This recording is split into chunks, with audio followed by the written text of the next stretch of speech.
Okay class, आज हमने start करना था how to evaluate your sales territories. आपने प्लान बनाया था, सेल्स टेरिटरी में अप्रोच आपने मतलब कर लिया, इम्प्लीमेंटेशन स्टार्ट हो गई, उसकी प्रॉपर फिजिकल एप्लीकेशन स्टार्ट हो गई। अब इसको आपने इवैल्यूएट कैसे करना है? आपको पता है इवैल्यूएशन में सबसे पहले जो चीज़ देखी जाती है क्या होती है कि या तो आपके पास्ट रिजल्ट्स के साथ मेयर किया जाता है, या फिर जो उस टाइम में नया प्लान बना होता है उसमें जो आपने एक्सपेक्टेड आउटकम रखा होता है, और फिर जो आपका रियल आउटकम आता है, उन दोनों को कंपेयर किया जाता है। ठीक है। अब companies, customers and sales environments are in constant change, force इनमें चेंज आ रहा है, तो कि आपकी मार्केट जो है वो फास्ट पेस में है, और डेली बेसिस के ऊपर बल्कि आवरली बेसिस के ऊपर भी चेंज आ रहा होता है। या once you have establish your sales territory, it's crucial to continue to evaluate it to make sure it meets your needs.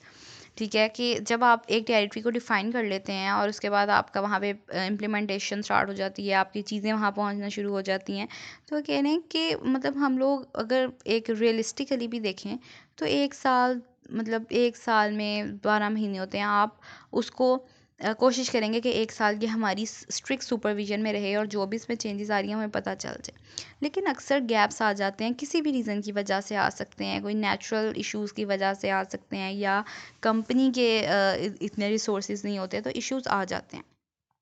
ठीक है। Establishing effective sales territory alignment and management requires good hard data. मतलब वो कह रहे हैं कि इस चीज़ को इफेक्टिव बनाने के लिए, टेरिटरीज को अलाइन रखने के लिए, मैनेजमेंट को बेस्ट रखने के लिए आपको डाटा रिक्वायर्ड होता है। Some best practices for managing your sales territories are to fully understand. वो कह रहे हैं कि इसको बेस्ट प्रैक्टिसेस मतलब समझने के लिए ये कि हमारी सेल्स जो टेरिटरीज हैं वो बेस्ट परफॉर्म कर रही हैं, आपको ये कुछ चीज़ें देखनी पड़ती हैं। एक तो आपको ये देखना पड़ता है कि how your accounts compare in terms of services provided, कि जो आपके अकाउंट्स हैं या जो आपके कस्टमर्स हैं उनको आप किस तरह कंपेयर कर रहे हैं, उनको किस तरह की सर्विसेज प्रोवाइड की जा रही हैं, उनकी लाइफ साइकिल स्टेज क्या है, वो ग्रोथ स्टेज में है, वो मेचोरिटी स्टेज में है, या वो डिक्लाइन स्टेज में है। ठीक है। प्रोडक्ट लाइफ साइकिल स्टेज होती है, मार्केट लाइफ साइकिल स्टेज होती है। ठीक है। रेवेन्यूज़ कितने आपको अर्न हो रहे हैं, कॉस्ट आपकी कितनी लग रही है, और प्रॉफिट्स आपको कितने हो रहे हैं। ठीक है। इन चीज़ों के साथ आप कंपेयर कर सकते हैं डिफरेंट टेरिटरीज़ को, और आप इवैल्यूएट कर सकते हैं कि आपका जो प्लान था वो सक्सेसफुल था या नहीं था। Which territories has a most successful sales funnel. ठीक है।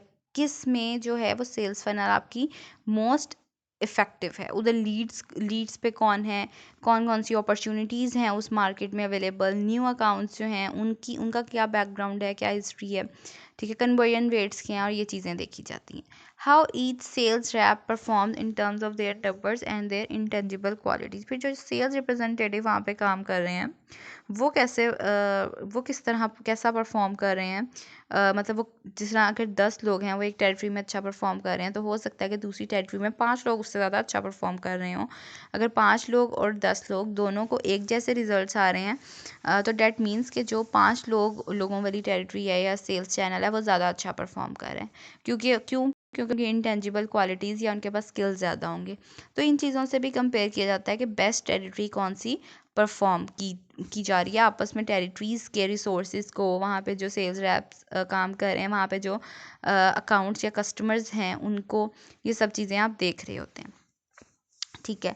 उसके बाद once you have assess each of these, you will be able to balance your territories in a way that creates more opportunities for your sales reps and provide a better experience for your clients and close more deals in the process. तो कह रहे हैं कि अगर हम ये चीज़ें assess कर लें कि किस एरिया में, किस टेरिटरी में कितना स्कोप है आपके पास, कितनी अपॉर्चुनिटीज़ हैं, सेल्स रैप्स की परफॉर्मेंस कहाँ ज़्यादा नीडेड है, इंटेंजिबल जो आप स्किल्स हैं वो किस मार्केट में ज़्यादा रिक्वायर्ड हैं, अगर आप ये चीज़ें आइडेंटिफाई कर लें तो हम वहाँ पर या आपकी सेल्स टीम वहाँ पर बेटर परफॉर्म कर सकती है। ठीक है। और ज़्यादा से ज़्यादा डील्स आपकी वहाँ पे क्लोज हो सकती हैं, मतलब जो सेल्स प्रोसेस है वो कंप्लीट हो सकता है।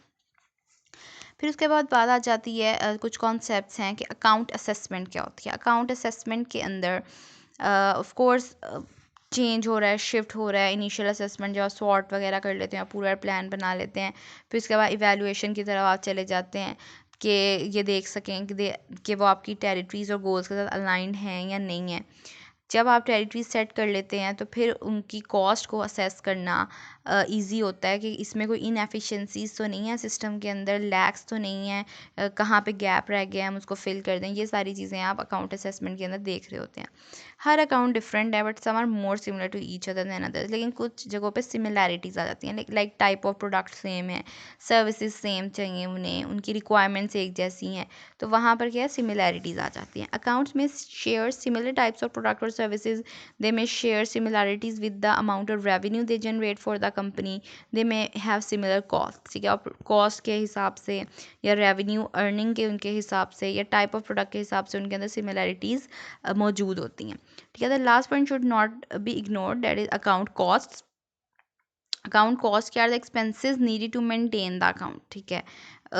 डिस्ट्रीब्यूटर हैं तो प्रिंसिपल को उनका ख्याल रखना है कि वो उनके लिए अकाउंट हैं कि उनकी कॉस्ट को वो मेंटेन रखें, ठीक है। और ट्रैवलिंग एक्सपेंसेस आ जाते हैं उसमें, कोई ओवर टाइम आ सकता है सेल्स रिप्रेजेंटेटिव्स के उसमें, मार्केटिंग और प्रमोशन कॉस्ट आ जाती है। हो सकता है इंस्टेंटली आपके सेल्स रिप्रेजेंटेटिव को ये देख कर कि इधर बहुत स्कोप है और हम बहुत ज़्यादा रेवेन्यू अर्न कर सकते हैं, वो इंस्टेंटली कोई उन्हें ऑफ़र करवा दे, कोई प्रमोशनल कॉस्ट, कोई प्रमोशन ऑफ़र कर दे, तो वो एक कॉस्ट है उस टाइम के लिए कंपनी के लिए। तो ये चीज़ें भी आपको देखनी होती हैं कि वो जो अकाउंट है वो इतना डिज़र्व कर रहा है कि नहीं, वो आपके साथ रिटेन रहेगा या नहीं रहेगा।